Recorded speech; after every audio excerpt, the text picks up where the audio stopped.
ಈಗ ರಾಜೀನಾಮೆ ಪರ್ವ ಶುರುವಾಗಿದೆಯಲ್ಲ, ಗೂಡಾಗಿದ್ದ ಕಾರಣ ಕಾಂಗ್ರೆಸ್ 19ಕ್ಕೆ ಮುಕ್ತಾಯಗೊಳಿಸಿಕೊಂಡಿದ್ದಾರೆ. ಕೊನೆ ಗಳಿಗೆಯವರೆಗೂ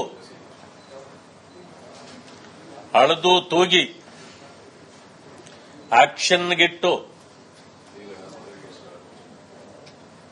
ಎಷ್ಟೆಷ್ಟು ಆಕ್ಷನ್ನಲ್ಲಿ ಯಾರ್ಯಾರು ಎಷ್ಟೆಷ್ಟು ತೂಗಬಲ್ಲರೋ ಆ ರೀತಿ ಮಾಡಿ ಕೊನೆ ಗಳಿಗೆಯಲ್ಲೂ ಹೆಸರುಗಳನ್ನು ಬದಲಾಯಿಸಿ ಒಟ್ಟಾರೆ ಕ್ಯಾಬಿನೆಟ್ ಎಕ್ಸ್ಪಾನ್ಷನ್ ನಿನ್ನೆ ಆಗಿದೆ. ಆದರೂ ಮಾನ್ಯ ಮಾಜಿ ಮುಖ್ಯಮಂತ್ರಿಗಳಾಗಿರ್ತಕ್ಕಂಥ ಸಿದ್ದರಾಮಯ್ಯನವರು ತಿರುಗಿಯೂ ಕೂಡ ನೋಡಲಿಲ್ಲ. ಏನೇ ಆದರೂ ಕಾಂಗ್ರೆಸ್ ಈಗ ಗೊಂದಲಗೂಡಾಗಿದೆ ಅಂತಕ್ಕಂಥದ್ದು ಈಗ ಜನರಿಗೆ ಗೊತ್ತಿರತಕ್ಕಂಥ ವಿಷಯ.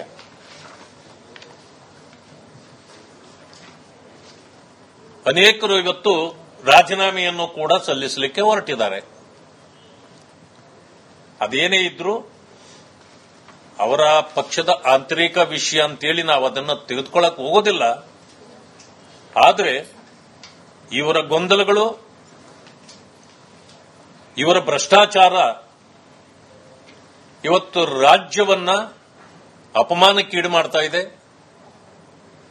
ಅಭಿವೃದ್ಧಿ ಶೂನ್ಯವಾಗಿದ್ದ ಕಾರಣ ಬರಗಾಲ ರಾಜ್ಯದ ಮೇಲೆ ಏರಿ ಕುಳಿತಿರತಕ್ಕಂಥ ಕಾರಣದಿಂದ ಇವತ್ತು ಜನರು ಎಲ್ಲರೂ ಕೂಡ ಸಂಕಷ್ಟದಲ್ಲಿದ್ದಾರೆ. ಅದನ್ನು ಅರ್ಥ ಮಾಡಿಕೊಳ್ಳದೆ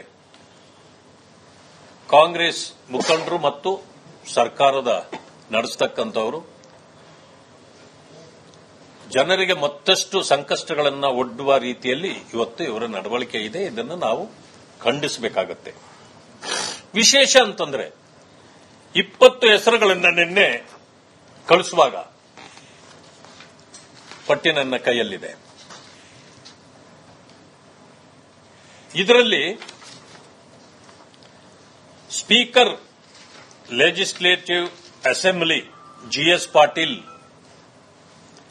deputy speaker legislative assembly S Ponnanna, chairperson legislative council Saleem Ahmed, deputy chairperson legislative council Shrimati